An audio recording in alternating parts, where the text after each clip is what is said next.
Yo no sé si hasta acá fueron surgiendo algunas preguntas o algún comentario que quieran hacer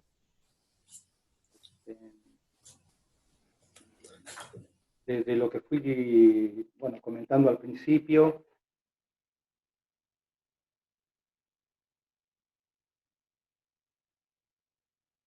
Bueno, eh, hay eh, puntos que no aparecieron curiosamente en las preguntas, por lo menos no de manera este, profesa, digamos, sí, más bien lateral, que tiene que ver con los componentes de la pulsión, ¿no? Eh, Me gustaría un poco establecer eh, digamos, algún recorrido en referencia a eso. Por ahí lo podemos ir leyendo y deteniéndonos allí. Y, este, y después, bueno, hay un gráfico que es el que realiza Freud, no recuerdo bien el texto en el que lo hace, pero que tiene que ver con el circuito de la pulsión. ¿Mm? Eh, Digo como para poder ver si se puede establecer la dinámica que establece Freud acá a partir de ese gráfico, ¿no? Eh, Freud plantea al principio algo de lo que estuvimos comentando, que tiene que ver con bueno, la potencia, la fuerza, el Drang, dice en alemán, eh, de un instinto, se entiende su factor motor, dice, es la suma de fuerzas de la cantidad de existencia de trabajo que representa. Este carácter perentorio, ¿sí? Exigencia, podríamos decir, es una cualidad general de la pulsión e incluso constituye la esencia de la misma. Cada pulsión es una magnitud de actividad y al hablar negligentemente de pulsiones pasivas se alude tan solo a pulsiones de fin pasivo. Fíjense que él en algún momento establece, digamos, esta dualidad, que está un poco más adelante, entre activo y pasivo, entre sadismo y masoquismo, cuando habla sobre todo cuando se refiere a las vicisitudes o destinos de la pulsión. Eh, Fíjense que en ese punto, en realidad, eh, está planteando que primero que la pulsión sigue un circuito que es un circuito que se inicia, digamos, en lo que sería la fuente, ¿sí? El estímulo, eh, hace un trayecto vía ese empuje constante, esa fuerza constante, no impacta sobre el objeto, que es un poco lo que podría pasar en referencia a, este, digamos, lo que es el instinto, ¿no? Más bien lo que da idea Freud es que la pulsión contornea, rodea, ¿sí?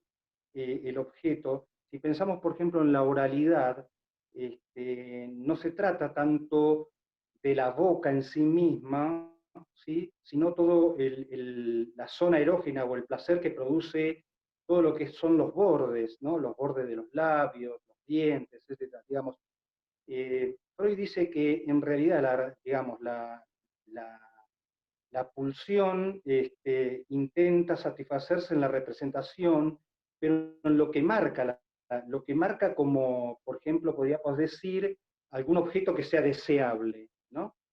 Y que, digamos, si bien la fuente es un estímulo que está ligado a lo orgánico, ¿sí? Ahí se produce, y esta es la invención freudiana, un empalme con lo psíquico o la representación, digamos. Él trabaja en algún lugar de su obra sobre los dos procesos psíquicos, principios psíquicos, donde establece que a nivel del psiquismo humano hay una energía que está libre y que esa energía, podríamos decir, en algún punto se liga con otra, ¿sí? O se liga y pasa de una representación cosa, ¿sí? Una fijación, por ejemplo, a lo que podría ser la representación palabra, ¿sí? O representaciones. El circuito de la pulsión, entonces, es bordear, contornear el objeto y dice Freud allí que si la tensión sigue hasta que, digamos, la tensión de ese estímulo cesa cuando algo de lo que tiene que ver con la meta, ¿sí? Que es, digamos, el fin de la satisfacción, o también usted lo puede encontrar como goal, que es meta, eh, lo que implica allí es que hasta tanto el fin de la satisfacción no, de alguna manera no encuentra parcialmente esa satisfacción, la tensión respecto de la fuente no cesa, ¿no? Por ello muchas veces, digamos, alguien que viene a una entrevista, yo me acordaba de, bueno, este mismo señor que yo estoy escuchando, que él, bueno, lo que a él viene porque una cuestión que le acontece es lo que clásicamente se denomina hoy por hoy, bueno, ataques de pánico. Pero en realidad, lo que este señor tiene es un alto montante de angustia porque hay una serie de situaciones históricas de su vida que, bueno, han quedado allí acumulándose. Es un señor que le cuesta mucho hablar con otros, y entonces esa dificultad de poner en palabras, evidentemente, lo que él denomina allí fui acumulando, ¿no? El hecho de poder empezar a hablar, por un lado, el mismo acto de hablar, ¿sí? De ir poniendo el síntoma en palabras, genera algún alivio, pero aún algo de allí persiste, digamos, ¿no? Porque los episodios estos de angustia le siguen aconteciendo. Dice, bueno, y él estaba como habituado a una lógica médica, va al médico, le dieron una medicación, bueno, ya pasó, se calmó, ya está todo bien. Y empieza a darse cuenta que, bueno, esto lleva otro tiempo, ¿no? Entonces dice, bueno, sí, estoy mejor, pero, bueno, este, hay algo ahí que todavía, como ocurre con algo de esto, no cesa de no inscribirse, digamos, ¿no? Es justamente algo de lo que acontece con la pulsión. Después, otro punto que trabaja Freud acá es lo que ustedes pueden encontrar como la meta o el fin.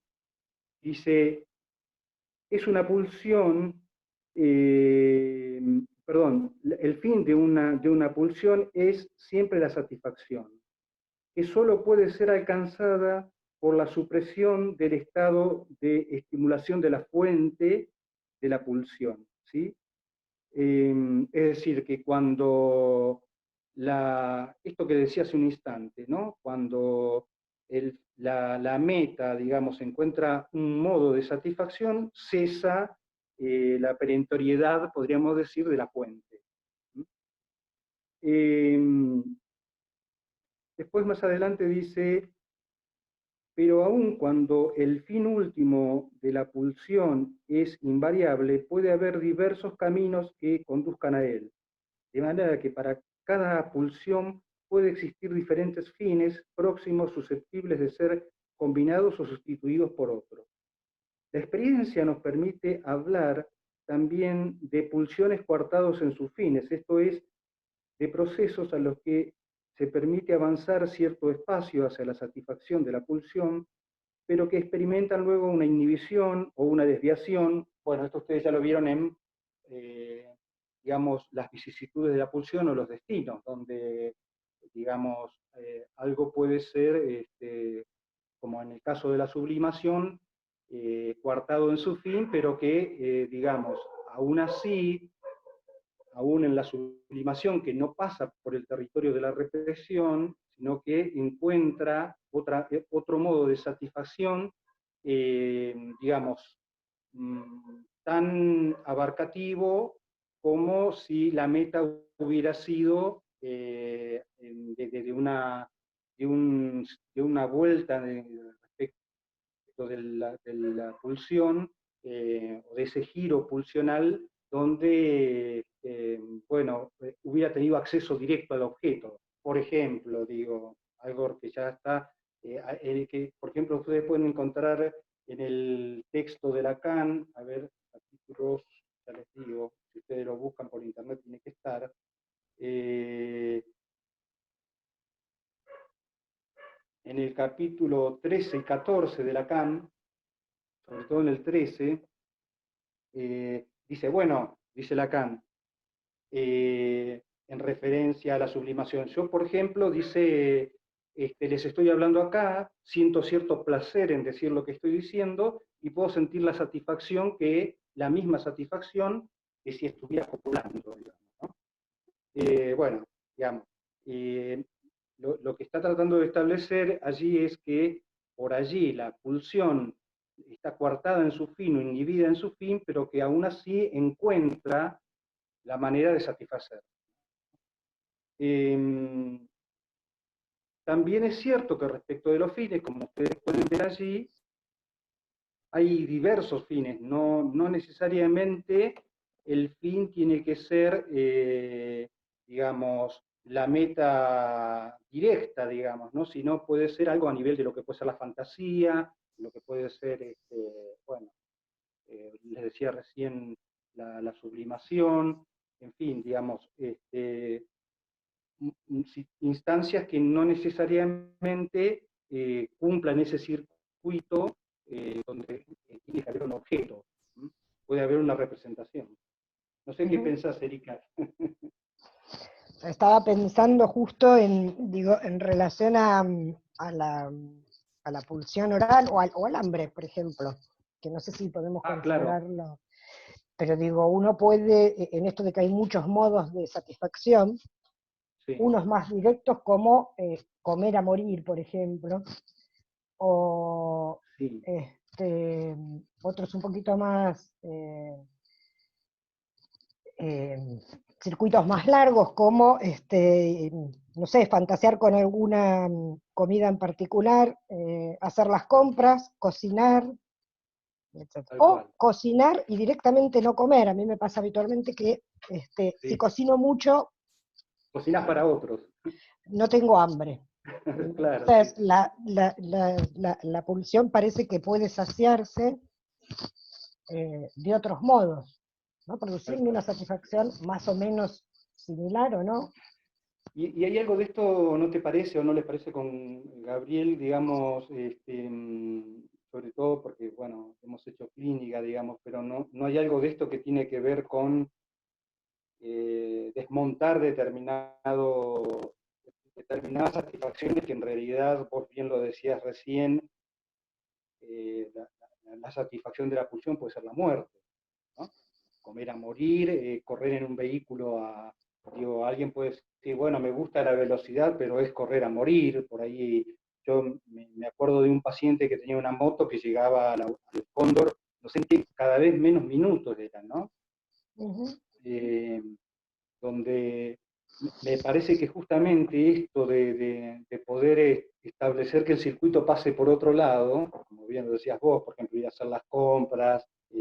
Yo me acordé en ese momento, cuando vos mencionabas esto, de un paciente que tenía situaciones de consumo de cocaína más lateral, no era su motivo, pero cuando él estaba mal, digamos, o tenía alguna cuestión insatisfactoria, buscaba algo de esta satisfacción en esa adicción, ¿no? Y hablando de distintas cosas, resultó que este muchacho tenía una gran habilidad con las manos y producía muebles en madera, ¿no? Y entonces él un día viene y me dice que había hecho unos bancos muy sencillos, según él, dice, y dice, me dio una satisfacción enorme que nunca me lo había dado otra cosa, dice, ¿no? Como hay algo, en todo caso, si bien hay un estímulo allí fuerte, como la pulsión encontró otro circuito, digamos, ¿no? Para encontrar satisfacción o otro fin, ¿no? Yo les voy a hacer una herejía acá, porque con este dibujo, no sé si ¿se ve algo? Es difícil, ¿no? No, no, no se alcanza a distinguir. No se alcanza a No, ver. profe. Bueno, No, ¿qué va a ser? La dificultad de eh, donde yo les estaba mostrando el circuito les estaba tratando de mostrar recién el circuito de la pulsión. Bueno, Ah, eh, paso digo, en función de lo que hablábamos recién con Erika, justamente donde el ir aplazando ese circuito para que no encuentre esa manera satisfactoria directa que puede llevar a la muerte a un sujeto,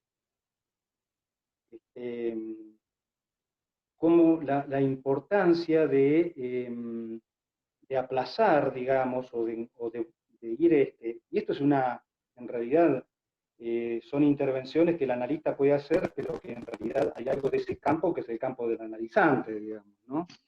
sí, porque pensaba, digo, el riesgo por ahí de pensar en esto que es una cuestión moral por la que el analista intervendría en el sentido que deje el consumo de drogas. No sería por ese lado, ¿no? No es por ese lado. Sino más Porque estoy bien diciendo porque... que él encontró porque digamos, él sufría mucho la resaca digamos, de la cocaína, y en realidad acá encuentra una satisfacción que no tiene resaca, sino que se expande la satisfacción, ¿no? Exacto. A eso me refiero. Exacto, sí, se entiende lo que decís, pero digo para aclarar, porque a veces puede quedar la idea de que hay un bien, ¿no? Que hay un bien preestablecido, que deje las drogas, que el otro deje el alcohol, y la verdad no pasa por ahí, al menos para el psicoanálisis. Pero sí hay en ese modo de satisfacción directa que provoca también un plus de malestar, digamos, la satisfacción de la que estamos hablando, en este sentido más directa, Lacan la llama goce. Claro, exactamente. ¿No? Y tiene que ver con puntos de repetición de la satisfacción, donde no es el placer lo que, digamos, no es del orden del placer, esa satisfacción. Y bueno, y tiene estas consecuencias que está diciendo. Por eso digo, pero Edgardo. acá estamos en una instancia, digamos, todavía anterior a ese vuelco del que vos estás hablando, que es a partir de 1920.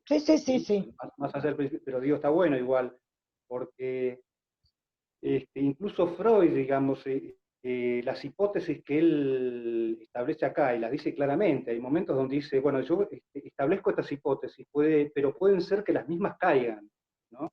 Y está muy buena la idea que él nos transmite, porque en realidad es alguien que no tiene temor a decir, bueno, voy por acá y me equivoco, ¿no? Establece hipótesis y sigue adelante con esas hipótesis, y bueno, cuando las deja caer si caen, pero es lo que le permite ir armando un andamiaje para pensar esto, tan complejo, ¿no?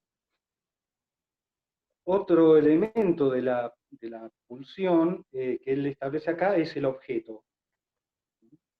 ¿Pudieron pensar, les pregunto a los estudiantes, digamos, cómo leyeron esta parte de los elementos de la pulsión? ¿Hola? sí, profe. Sí, profe. ¿Y qué se encontraron respecto del objeto, por ejemplo? A mí, ¿Qué profe, interpretaron de la lectura, no? algo que me serviría como para entender mejor, por ejemplo, los componentes, sería ver algún ejemplo de una pulsión un poco concreto. Entiendo que hay como categorías más generales o abarcativas dentro de la pulsión. En el texto habla de las pulsiones yoicas y de las pulsiones, de las pulsiones vida y muerte, y después dice que Pulsiones hay sexuales. pulsiones sexuales, después que habla como que hay infinidad de casos, por así decirlo, por lo tanto hay infinidad de objetos, pero ¿cómo podríamos dar un ejemplo, supongamos, de una pulsión? Porque siento que si no el concepto me queda como medio vacío y necesitaría algo un poco como más concreto, más material para poder terminar de comprenderlo. Mirá, Terminar de digamos, comprenderlo no.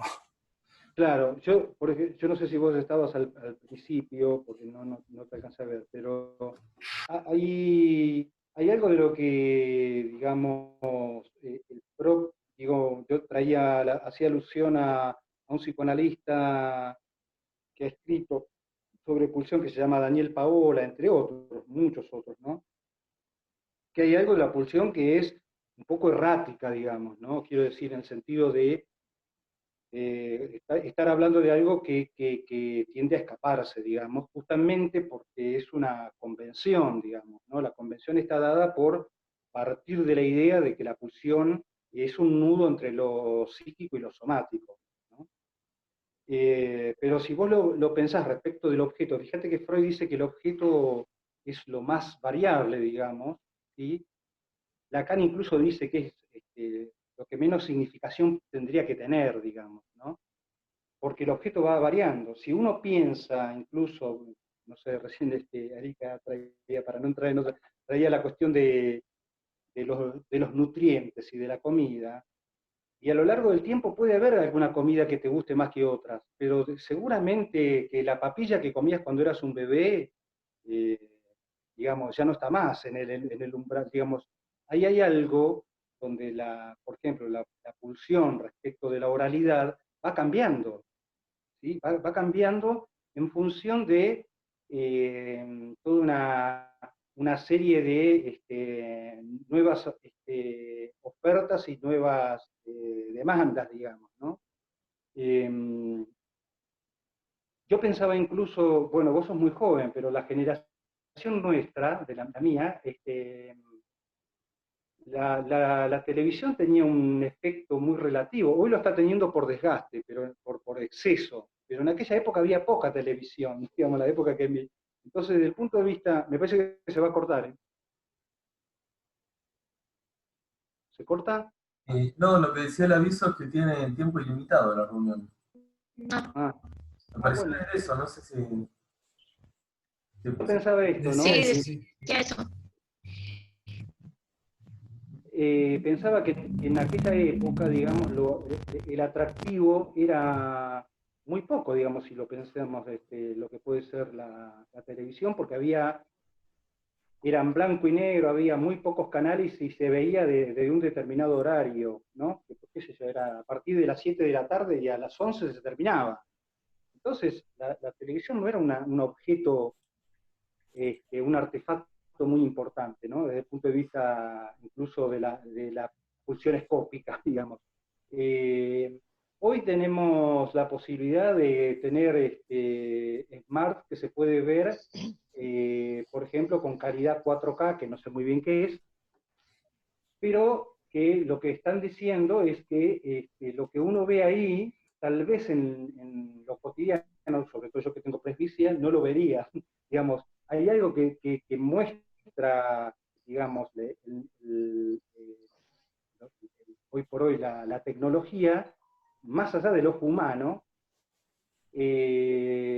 Entonces digo, digamos, ha ido modificándose. Seguramente que si a mí me traen un televisor blanco y negro de aquella época para ver películas en blanco y negro, ni se me ocurriría volver a eso. ¿Me explico? Entonces hay algo de lo que se va modificando y que tiene que ver con el contexto cultural, que tiene que ver con la impronta del propio sujeto y la historicidad del sujeto, ¿no? Pensaba por ahí, me parece que lo que estaba preguntando Cristóbal tal vez es Sí. en qué puntos, digo, cómo podría descomponerse o cómo podría pensarse esa descomposición de la pulsión en meta-objeto, en fin, no sé si es eso lo que pregunta, pero me pareció que venía por ese lado. Sí, No, sí, viste que estábamos hablando en la comisión del caso de este chico Jorge, o no sé, o de Juanito, o Jorge de Stoker, Diana, o de cualquiera de los casos que hemos visto. sí, Creo que si pudiésemos como ubicar estos elementos en algo concreto de esos ejemplos que estuvimos viendo, creo que me serviría, o capaz nos, seguramente a alguien más también, como para comprender mejor a qué se refiere eso. Esto del deseo, el esfuerzo. Cuando hablamos del esfuerzo, vos, profe, hablabas de que es como la cantidad de energía sí, de energía que presenta una situación, pero es una situación concreta en un momento, es en un momento de la vida sí. del sujeto que está involucrado. Ahí dice, Freud, por ejemplo, habla de una fuerza constante, digamos, en ese sentido el empuje de la pulsión está permanentemente, pero hay situaciones, mira, me hiciste acordar un ejemplo, yo no sé si te va a alcanzar, porque digamos, esto es tramo por tramo, pedazo por pedazo, digo, a veces uno está tomado por algo y quiere una respuesta y bueno, siempre hay algo de la transmisión que es parcial también, ¿no? Por retazos. Pero me acordé con lo que vos estás diciendo recién, yo hace unos años atendía a un muchacho que jugaba al fútbol, ¿no? Yo en una época me convocaron para trabajar con los técnicos de fútbol de lo que era una escuela de técnicos de fútbol y a partir de ahí no sé qué pasó, pero tuve muchos deportistas que me consultaron. Y este era un muchacho que jugaba al fútbol, según su comentario era alguien muy veloz en su juego, jugaba en un extremo de la cancha y era muy veloz. Bueno, la cuestión, ¿qué le pasa a este muchacho? Eh, Sale una noche con unos amigos, van de cacería a un campo y tienen un episodio con un bicho que es, eh, digamos, con un jabalí. Y que, digamos, él no midió las consecuencias de ese encuentro con ese animal, el jabalí casi lo mata, le pasa al lado, y a partir de ahí él empieza también con una cuestión de mucha angustia a nivel del pánico, no podía salir de la casa, bueno. Y lo que le empieza a pasar es un desgaste psíquico en ese punto, en referencia a que ese desgaste psíquico por el temor ocasionado, por haberse visto cercano a la muerte, que es lo que él me relata, que hacía que no podía jugar, por ejemplo, no podía correr. Entonces todos le decían, pero ¿cómo? Si vos sos tan rápido, ¿cómo no podés hacer esto, no? Y no podés pasar al defensor, por ejemplo, le decían. Y el tipo no podía correr, estaba totalmente angustiado y este gasto energético, sintomático, podríamos decir, no le permitía, digamos, lo que a la vista de otros tenía que hacer. Eso es como un poco lo que decía Erika hoy. Una cuestión es, muchas veces hay una cuestión moral sobre estas cosas, es decir, bueno, esto es lo que debería hacer o lo que tendría que hacer, pero hay algo que va por otro camino que tiene que ver con el territorio de las pulsiones, que es un punto que hay que poder pensar caso por caso, ¿no? Sí, por ahí un poco más general y generalizando tal vez en exceso, me parece que podríamos considerar la pulsión como el equivalente humano del instinto, ¿no? Para que se aproximen un poco a eso. Digo, es energía de vida y de Claro. muerte, digamos. Pero nosotros Sí, sí, para sí. movernos, para ir a buscar un vaso de agua, hacemos un esfuerzo, es un trabajo eso, ¿no? Y algo debe motivarlo, porque no hacemos cualquier cosa. Pasa que en el instinto, digamos, la información de cómo satisfacerlo ya está incorporada, ¿no? Viene con qué objeto debería satisfacerse, ¿no? Un animal entra en celo, que es Sí. exclusivamente por la reproducción, ¿no? Para garantizar la reproducción de la especie, y ya sabe con qué animal tiene que aparearse. Tiene un objeto predeterminado. Determinado, Un exactamente. perro no va a ir a buscar una gallina para reproducirse, ¿no? Pero sí puede ser cualquier otra perra, le da lo mismo, cualquiera. En cambio, para un humano esto es bastante más complejo, ¿no? Digo, y toda la adolescencia da cuenta de eso, de lo difícil que es poder ubicar algún objeto sexual, ¿no? Y encontrarse. Y que eso está ligado justamente a la cuestión de la satisfacción de ese estímulo, digamos, ¿no? Es encontrar un objeto que satisfaga ese estímulo. Pero ahí el estímulo proviene, dicen, del interior. Claro. Y ahí sí podemos ubicar algo de lo que vos estás tratando de ubicar, Cristóbal, que es la fuente. La fuente, efectivamente. La fuente tiene que ver con el soma, pero el soma para el psicoanálisis no es lo que la biología determina. Claro, exactamente. ¿Puedo hacer una consulta? Sí. Se me ocurre si es posible explicarlo desde este punto, ¿no? En el caso de la pulsión de nutrición, cuando ¿La somos pulsión de chicos, qué? de nutrición, o de alimentación, o de la pulsión de hambre, Ah. ¿sí? Cuando somos chicos se entiende que un chico tiene hambre, busca algo para comer, o sea, sabemos que lo que sea que necesite para nutrirse, si se lo da la madre, no sabemos si es lo que quería o no, lo que hablamos en relación al deseo y a la demanda, pero ya hablando de nutrirse desde el hambre real, y lo que pasa más adelante cuando hay un caso de trastorno alimenticio, por ejemplo. ¿Podría ser un ejemplo? Que haya como... No te escuché bien, discúlpame. A ver si Yo creo que sí, digamos.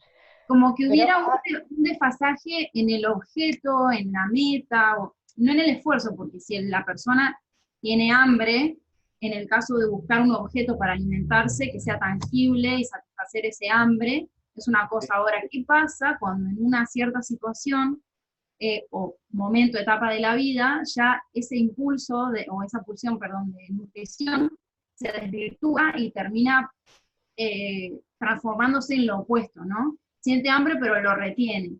El objetivo, la meta sería no comer, ¿entiendes? Bueno, pero ahí hay que, sí, pero ahí hay que aclarar algo que es, me parece fundamental y que Freud lo trabaja en este texto, cuando hace esta diferencia de las pulsiones del yo, de autoconservación y las pulsiones sexuales, porque esto rápidamente se independiza, digo, esto que nosotros llamamos el hambre, que podríamos ubicarlo en el orden de la necesidad, casi inmediatamente se pierde para el humano. No es que mucho más tarde, ¿eh? No es mucho más tarde. Un bebé muy rápidamente empieza a succionar el aire, no la teta, ¿no? Claro. Si fuera por la satisfacción de la necesidad del hambre, ¿por qué estaría chupando el aire? ¿No? O un poquito después, cuando logra encontrarse el dedo, chuparse el dedo. Claro. ¿No? ¿Por Se me ocurrió este ejemplo porque justamente si vamos a dos extremos, en una es la pulsión de nutrición y consume algo y se pasa el hambre. Y después está la pulsión y después hay algo que se interpone en el caso de buscar satisfacer la necesidad de comer, pero después hay algo que pasa ahí que en el caso de una anorexia, por ejemplo, la persona, por más que tenga hambre, no va a querer comer y su objetivo, su meta va a ser no consumir algo, en lugar de consumirlo. ¿Se entiende por ahí la pregunta que quiero hacer? Pero justamente porque lo que se establece ahí es, digamos, representaciones significantes, digamos, ¿no? Porque podemos pensar en el caso de la anorexia puede ser comer nada, ¿no? El objeto puede ser nada. El objeto puede ser nada, ¿sí? O puede haber la intercepción de una serie de significantes que haga que no coma por sostener algo de su deseo o lo que fuere, digamos, ¿no? Ahí por eso digo, fíjense que el montaje de la pulsión es sobre, digamos, se produce sobre representaciones, ¿no? Claro. Entonces, por eso, como para tratar de pasar por esas instancias de la pulsión, del objeto, de la meta, del esfuerzo, y se me perdió la cuarta, como para dentro del ejemplo poder ubicar esas instancias, con algún caso que podamos ver como un ejemplo en una etapa y algo parecido pero más adelante. Entonces también a la vez se establecería como un paralelo con la transformación del aparato psíquico, que uno no lo vive de la misma manera desde el principio de la vida hasta más adelante, o en alguna otra etapa intermedia, y cómo la pulsión, la intuición o pulsión sexual puede también atravesar esos cambios y van cambiando también los objetos de determinada pulsión. Sí, digamos, de alguna manera lo que estaba intentando, que por ahí quedó medio confuso en el ejemplo previo que estaba dando, es que cuando hablamos de la fuente, que Freud dice que tiene que ver con alguna parte del soma, digamos, el origen de la pulsión tiene que ver con alguna parte del cuerpo, podríamos llamarle lo que nosotros nombramos como zonas erógenas. Claro, tal cual. ¿No? Que habitualmente las zonas erógenas están armadas alrededor de los orificios del cuerpo, como decía Edgardo, ¿no? Uh-huh. Los orificios del cuerpo son los orificios de intercambio con el medio también, si se quiere, ¿no? Entonces, sí, la oralidad, lo anal, digamos, bueno, también los orificios, los orificios de los ojos, lo invocante, la voz. Uh-huh. Pero eso ya lo trae Lacan, digamos, Freud parte del oral y lo anal y lo fálico. Sí. Incluso de cualquier otra parte del cuerpo podría estar armado. Sí. Que para ese sujeto puede estar erogenizado. Uh-huh. Sí, entonces la fuente tendríamos que poder ubicarla en relación a algo del soma, pero entendiendo que no es el cuerpo biológico, no es el cuerpo con el que trabaja la medicina, sino es el cuerpo, digamos, el concepto de cuerpo por ahí lo podríamos pensar como el organismo mordido por la palabra, o tomado por la palabra. ¿Sí? ¿Sí? ¿Siguen por ahí esa idea? Digo, porque Freud dice, en algunos de los textos que ustedes ya leyeron del principio, que la histérica sufre de representaciones. ¿No? Cuando se le paraliza el brazo, no es el brazo biológico, no hay ninguna causa biológica ahí. ¿No? Se paraliza el brazo porque está atravesado por la palabra, por los significantes, después va a decir Lacan, pero es de eso, ¿no? Alguien tiene miedo de dar un mal paso, no sé si ese caso se ha comentado alguna vez, pero esta mujer que iba a casarse y queda paralítica, ¿no? Una parálisis histérica, porque no había ninguna causa orgánica para eso. En el relato de, digamos, de qué es lo que le está pasando, cuenta esto, que estaba por casarse y que tenía miedo de dar el mal paso, o de dar un mal paso. Ahí me parece que se ve claro, hay millones de ejemplos que podríamos dar de esto, pero ahí se ve más o menos claro de qué cuerpo se trata. No es el cuerpo biológico. No había ninguna enfermedad orgánica para que esta mujer dejara de caminar. ¿Siguen eso? En ese punto, ¿cómo? Sí. No, pensaba justamente, aparte, digamos, porque, digamos, también hay elementos que ellos van a ir pudiendo establecer que tienen que ver con a partir de cuándo hay cuerpo, ¿no? Estamos hablando de lo que es constitución subjetiva, estadio del espejo, ¿no? Que es un tránsito que ellos van a ir, digamos, estableciendo en la medida que pasa el cursado, ¿no? Porque acá hay justamente, digamos, el cuerpo del cachorro humano, si todo marcha bien, es digamos, si se constituye como cuerpo, es toda una conquista, digamos, ¿no? Sí, es así, pero digo, Freud se encontró con esto. Freud se encontró con esto. Claro. Que Freud se encontró con esto. A Freud no le vino la teoría una teoría sobre la libido y una teoría sobre el cuerpo. No, tal cual. Él se encuentra con mujeres que vienen con este tipo de padecimiento para el que la medicina no tiene respuesta, ¿no? Mujeres que quedan ciegas, es mujeres un debate es a que él se partir da de eso. es un debate que se da con Charcot, él ya inmediatamente, digamos, ¿no? Ujú. Y Charcot trataba a las histéricas como si fuese una cuestión del sistema nervioso, por ejemplo, y Freud detecta en algún punto que hay algo de eso que no va por esa vía, que son, Es en ese digamos, punto sufre donde, de... ¿eh? sí, sí, que es en ese punto donde Freud descubre que hay algo ahí que no tiene que ver con lo orgánico, para lo que la medicina no va a poder responder, Claro. y donde empieza a darle por ahí valor a otras cosas. Digamos, quien le enseña a Freud básicamente es la histérica, ¿no? Incluso hasta respecto de su método, diciéndole, usted cállese y escuche. Ay, Freud medio que dio bola ahí y escuchó. Entonces eso, digo, cuando hablamos de la pulsión y de la fuente, estamos hablando de que se origina en el cuerpo, ¿no? Tiene que ver con el cuerpo la fuente, pero el cuerpo que pensamos desde el psicoanálisis. Sí, pensaba, bueno, la gran mayoría ha estado trabajando sobre el caso de Diana últimamente, ¿no? Y, por ejemplo, ahí también puede verse cómo la oralidad tenía cierta predominancia allí en el síntoma que ella produce, ¿no? Cuando no podía hablar o no podía hablar a los adultos, además la particularidad del síntoma ahí, ¿no? Y acá no aparece por la vía de comer o no comer, sino aparece por no poder hablar.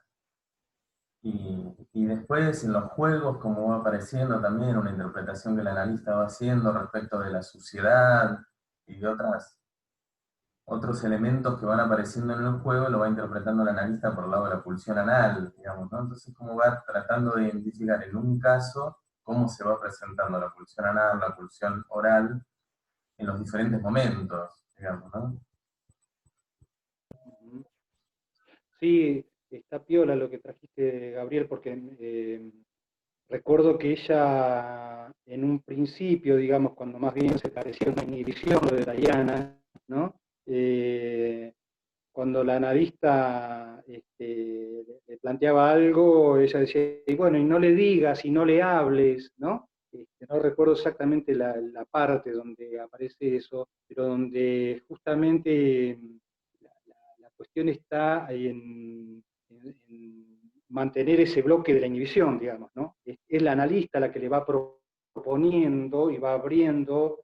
Es interesante, digamos, aportar la clínica acá porque también desde el punto de vista de, digamos, del circuito pulsional se establece a partir de, en este caso, el análisis transferencia mediante, es a partir de la transferencia de algo de esto se puede poner en juego, ¿no? Y además también se puede distinguir cómo esa producción sintomática estaba ligada directamente a representaciones, como vos planteabas hoy, ¿no? Claro. En este caso, que tenían que ver con su nombre.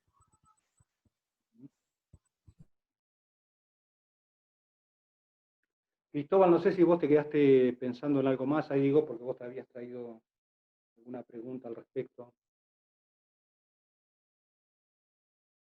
Ahí está. Sí, me quedé pensando en el ejemplo este que diste del jugador de fútbol, con la situación del jabalí. En este ejemplo que traes, ¿qué pulsión podríamos ¿Cómo, decir cómo? qué pulsión reconocerías vos como que está presente? O hay varias pulsiones jugándose una misma situación. Sí, pues digo, Porque lo que ocurre que acá, por eso digo, hay algo que se establece a partir de 1920 más claramente que tiene que ver con la definición que hace Freud entre las pulsiones sexuales, de eros, eróticas, y la pulsión de muerte, ¿no? Digo, acá hay algún punto que tocó en este muchacho que, digo, para pensar ahí, en principio, como un terreno de la pulsión, en el sentido de la pulsión de muerte, ¿no? Que lo llevaba a un lugar, casi te diría, como lo plantea Freud en el proyecto, en el punto de vista económico, al punto, no digo cero, pero en ese punto, digamos, ¿no? Como no estableciendo, o sea, era tal el desgaste de energía que lo dejaba totalmente planchado a este muchacho. Habitualmente en los entretiempos tenía que salir y estaba muy frustrado además, ¿no? Entonces, digamos, yo lo pensaría por algún lado más ligado a la pulsión, como pulsión de muerte. Después allí, el punto es, porque en la lógica clínica, más allá de que eso uno le puede hacer lugar en la escucha, habitualmente no estamos pensando todo el tiempo en qué pulsión está allí jugándose, ¿sí? Digamos, ahí había alguna cuestión en él porque no fue un tratamiento muy extenso, pero que lo ligaba a cierto anclaje en referencia a su propio padre. Bueno, ahí había cuestiones que hubieran dado para seguir trabajando, pero bueno, este muchacho en un momento dado, cuando se sintió un poco mejor, digamos, bueno, interrumpió. Pero yo digamos, hoy la compañera, creo que es Ángeles, traía la cuestión de, bueno, la anorexia. Ahí uno podría decir, bueno, hay algo de la pulsión ligada a la oralidad que encuentra algún punto, digamos, de obstáculo, ¿no? de precipitación por el lado más de la pulsión de muerte. Porque en definitiva hay algo de eso que se empieza a perfilar a partir de 1920, el más allá del principio del placer, ¿no? Bueno, nos había quedado aquí en referencia, bueno, las fuentes ya estuvimos hablando. A ver, ¿alguna otra pregunta? No sé si tienen alguna pregunta ahora acá, in situ.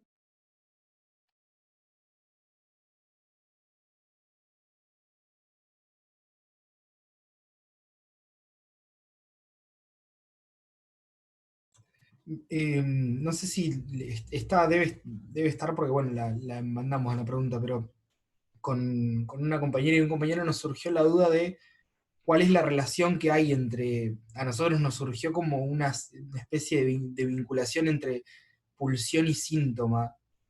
¿Cómo se puede, hay una relación entre Sí. estos?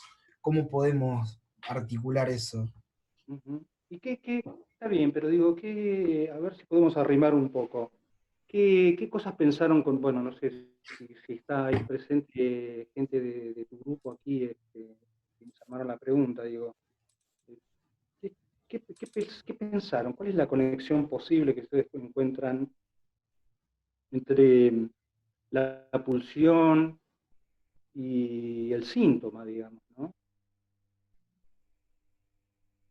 Y esto de que hay como hay una fuente, hay un punto como de origen, por así decirlo, y que es algo que no es de golpe, sino esto de que está constantemente como empujando al sujeto y que puede derivar, como decías recién, en estas situaciones, ponele como de inhibición y de inseguridad, ponele que decías vos de este chico que, no sé, que se sentía inseguro de salir de la casa, de que tenía pánico.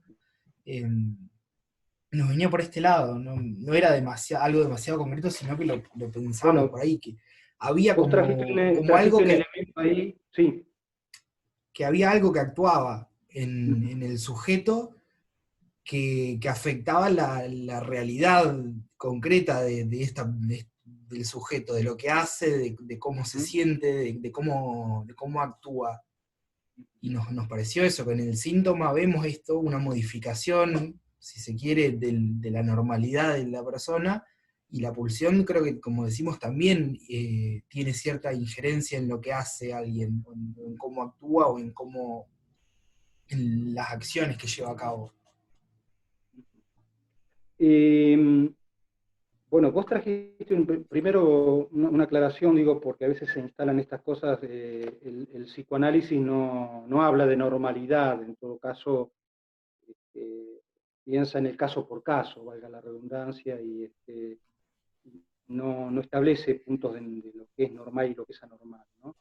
Pero por otro lado, vos trajiste un primer elemento que es re importante, que es la repetición. Vos dijiste, bueno, algo que insiste, el empuje, ¿no? Hay una repetición que se juega a nivel de lo... Pensemos que el síntoma, en primer lugar, es una formación de lo inconsciente, digamos. Es una vía sustituta, porque además está esta cuestión, es una vía sustituta que encuentra la pulsión para satisfacerse, digamos. O sea, en el síntoma ya vemos que la pulsión no se satisface de manera directa, digamos, ¿no? Sino que va a encontrar un representante que le permita, de modo velada, de modo disfrazada, podríamos decir, una satisfacción. Estamos hablando de dos sistemas distintos, ¿no? Por ejemplo, a nivel de lo inconsciente, podríamos decir que la pulsión encuentra, digamos, un modo de establecer, digamos, aquí tenemos que pensar en instancias que todavía ustedes no han visto, pero en principio, cuando Freud establece en el yo y el ello el estatuto del superyo, ¿sí? El ello, que sería lo inconsciente no reprimido, por ejemplo, digamos que no es una parte del inconsciente, después está el inconsciente reprimido propiamente, pero si pensamos que hay allí algo en el territorio de la pulsión que necesita, vamos a decir así, en ese circuito, satisfacerse, no lo puede hacer de manera directa. Entonces, busca un modo, ¿sí?, que sea, aunque le cause algún malestar al yo del sujeto, que sea tolerable para el yo. ¿Me explico? Por ejemplo, me acuerdo que hace muchos años yo atendía a un niño, es un ejemplo muy remanido, pero el niño, sus padres se habían separado, él tenía alrededor de 12 o 10 o 12, de 10 o 11 años, me parece. Y se habían separado y él estaba transitando la escolaridad con muchas dificultades y había entrado en un orden de repetición de grados, ¿no? Repetió, supónganse, quinto grado, 1, 2, bueno, y había una insistencia en esa repetición, ¿no? Entonces, al padre de este niño le pareció que algo que podría mejorar algo de su proceso educativo era cambiarlo de escuela, porque era una escuela que tenía otras complicaciones y él no quería que su hijo fuera a esa escuela. Y lo cambió de escuela, sin avisarle, ni a la madre ni al niño. Bueno, se armó todo un lío bárbaro, y el joven, niño me decía a mí, muy angustiado, me decía, mi papá me cambió de escuela, me cambió, me lleva a una escuela que yo no conozco a mis compañeros, y yo no quiero ir a esa escuela, y lloraba muy angustiado, y ¿no?, diciendo, yo no quiero ir, y dice, le digo, pero ¿qué está pasando? ¿Por qué pudiste hablar con tu papá? No, yo no hablé nada con mi papá, y además yo en esta escuela venía bien, dice él, ¿no? Entonces le digo, ¿cómo que venías bien? Le digo, venías repitiendo de grado, al principio, ¿no? Entonces él ahí se sorprende un poco, y bueno, pero fíjense cómo hay algo del síntoma que, digamos, por ahí puede ocasionarle un, un malestar al sujeto, pero que el sujeto de alguna manera se las arregla, digamos, hay como un cierto equilibrio a nivel del yo, el yo soporta algo de eso, ¿no? De esa vía, que si fuese tal como, digamos, a nivel de lo inconsciente quisiera expresarse la pulsión, sería intolerable. ¿Me explico? El síntoma permite tolerar ese malestar.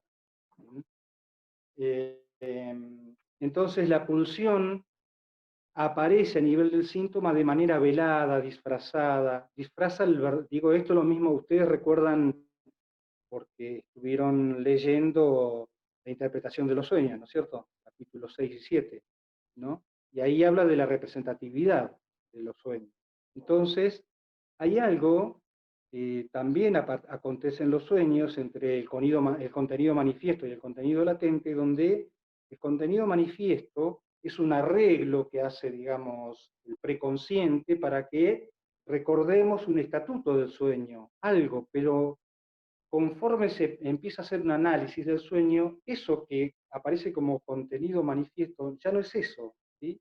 Se trata de otra cosa, digamos, ¿sí? Que encuentra su satisfacción a nivel inconsciente. Entonces, sí que hay relación entre pulsión y síntoma, claro.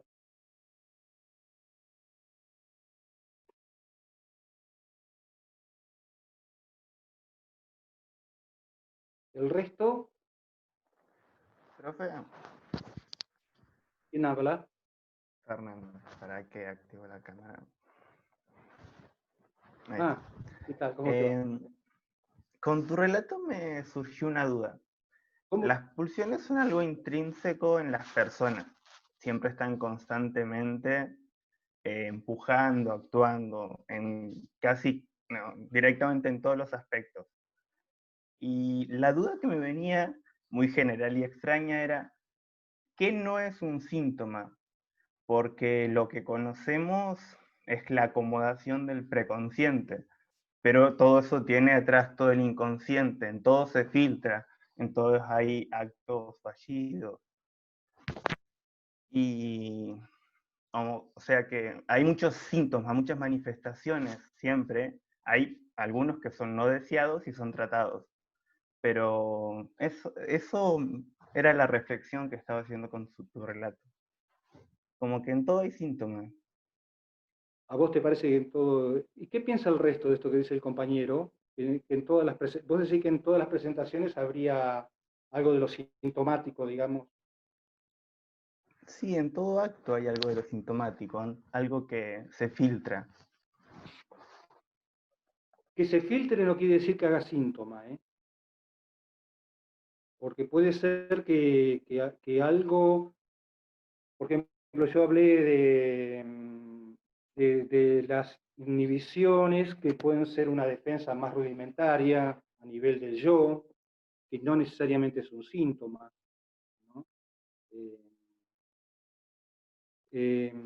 Puede ser lo que se denomina habitualmente un pasaje al acto, que es cuando alguien lleva un acto adelante del cual puede reflexionar a posteriori, pero digamos, qué sé yo, por ejemplo,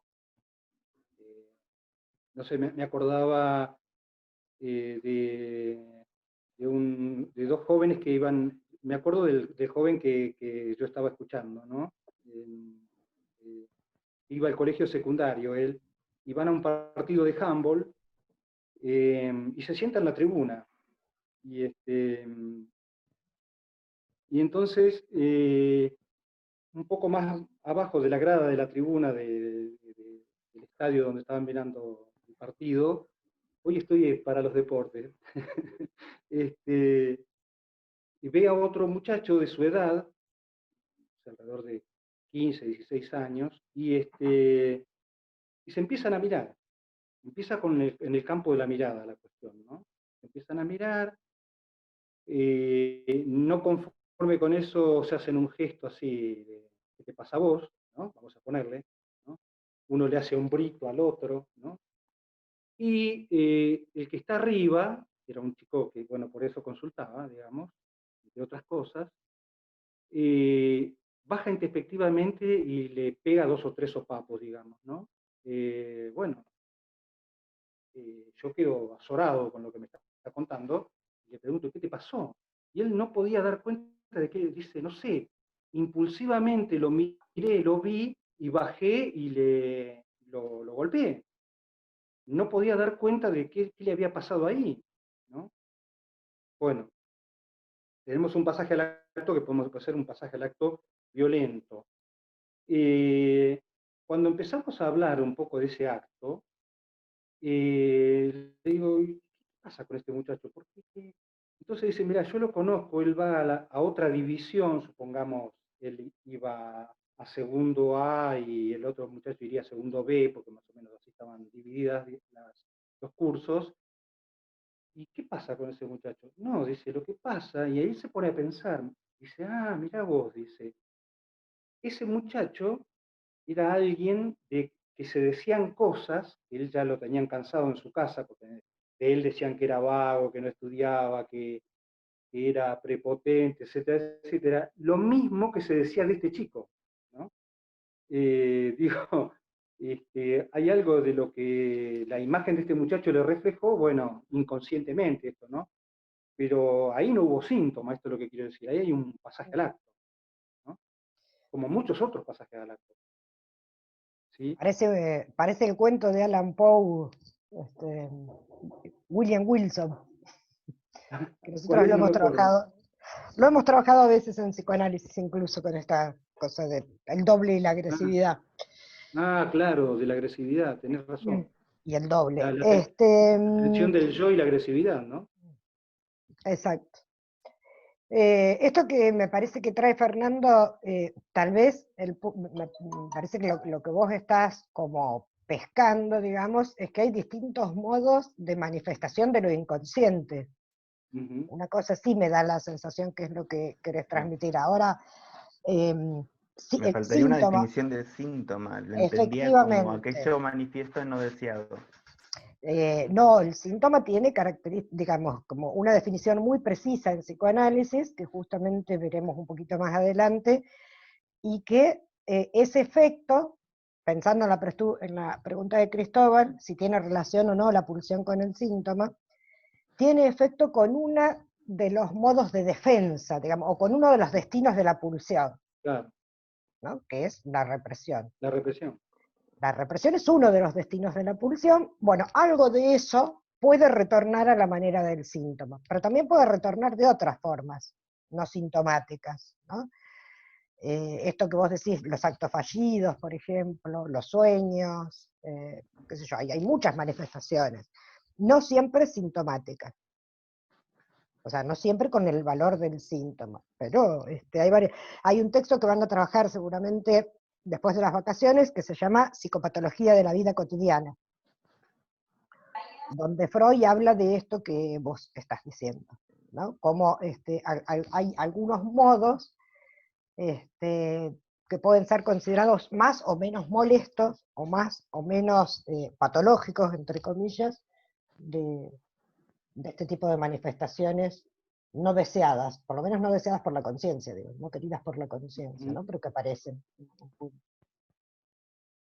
Pero el síntoma es un concepto muy preciso, digamos. Claro. Edgardo, sí. Con este ejemplo que trajiste recién de este pasaje al acto, pero de carácter de destrucción, de violencia, ¿qué planteaba Freud acerca de esto, de la violencia, de la agresión, así en este sentido, no agresión como hablábamos antes de como un motor para la acción, sino esto de la violencia, de la destrucción a uno mismo o a un otro en el humano? Porque hay una especie de pulsión hacia eso, de tendencia al... Viste que siempre se habla de... No es propio del psicoanálisis, pero viste que siempre se habla de que la naturaleza del humano en sí es violenta, pero eso creo que va por un lado del instinto, y acá estamos diciendo que no hablamos de instinto. ¿Qué podemos decir de eso? No, pero fíjate que Freud, cuando establece, digamos, respecto de lo constitutivo del yo, hay algo que, digamos, que remite, por ejemplo, al narcisismo, ¿sí?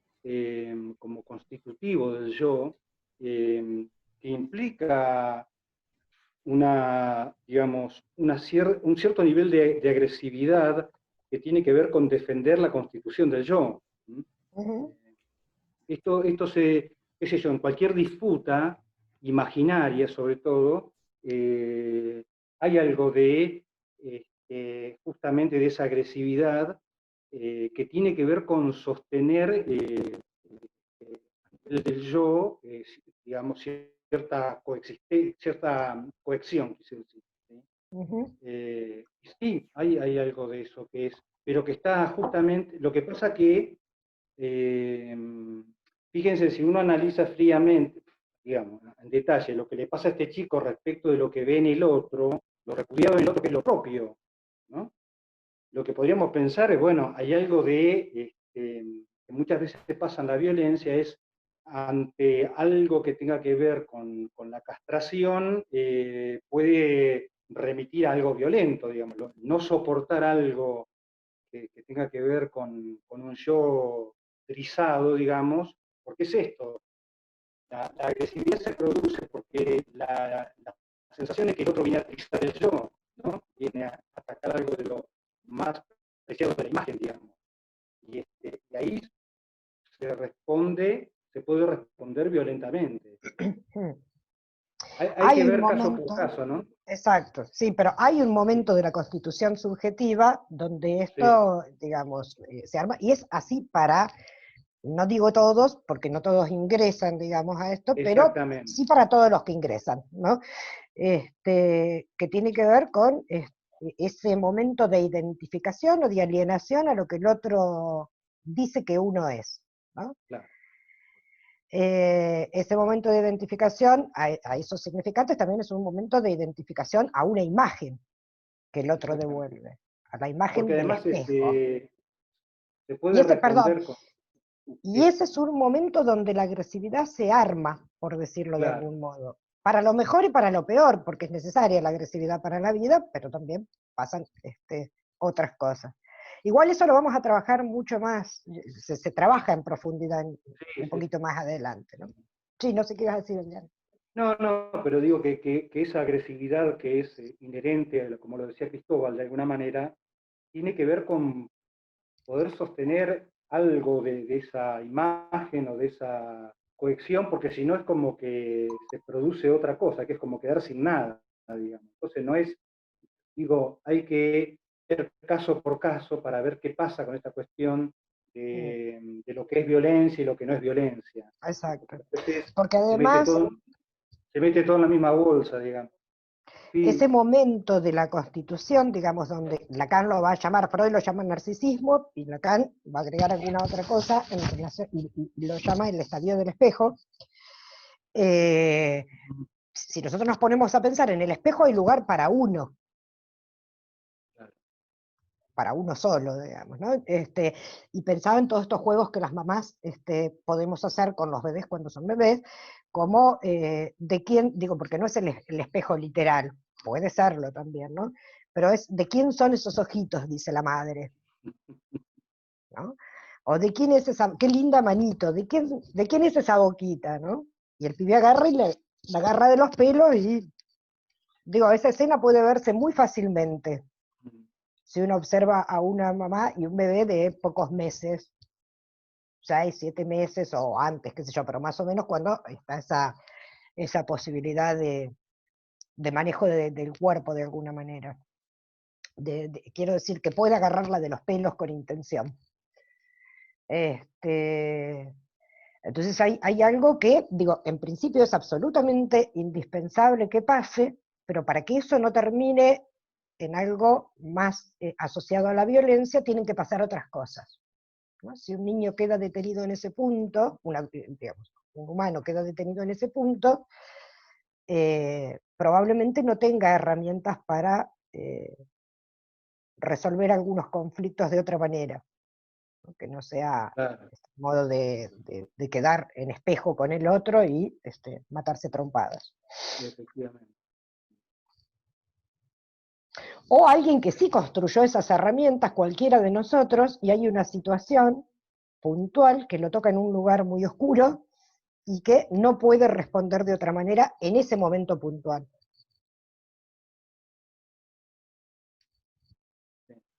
Pensaba que además Freud también ha hecho planteos más generales, sociales, culturales, si se quiere, ¿no? Respecto a esto de la destructividad. al malestar en la cultura. Como una tendencia, digamos, inherente al ser humano, que bueno, lo he trabajado en textos relacionados con la guerra, por ejemplo, ¿no? El porqué de la guerra, consideraciones sobre la guerra y la muerte. Cuestiones que pueden verse en los linchamientos como uno de los fenómenos sociales, que se pueden ver en los posicionamientos como lo de Trump, de Bolsonaro, de los anti-cuarentena, etcétera, ¿no? Sí. Las manifestaciones de las masas, digamos, lo labura ahí también. Y sí, pero... planteaba que por algo fueron necesarios los mandamientos, entre ellos no matarás, ¿no? Por algo eso es necesario instalar en la cultura. Sí, sí. Efectivamente. Bueno, no sé, estamos en el tiempo ya.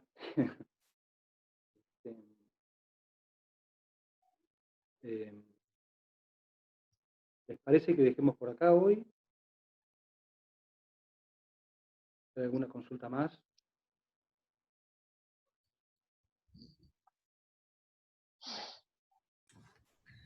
No, por mi parte no, profe.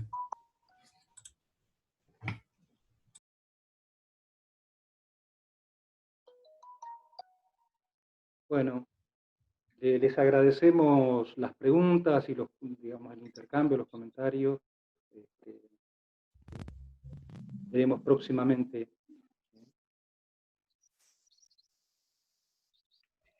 Bien. Si alguien más quiere decir algo, si no, estamos cerrando la clase de hoy. Nada más. Bárbaro. Bueno. Bueno, nos vemos el viernes que viene. Bueno, perfecto. Un abrazo para todas y todos. Chau, chau. Chau. Buen fin de. Chao, hasta luego. Gracias. Chao, gracias. Nos vemos.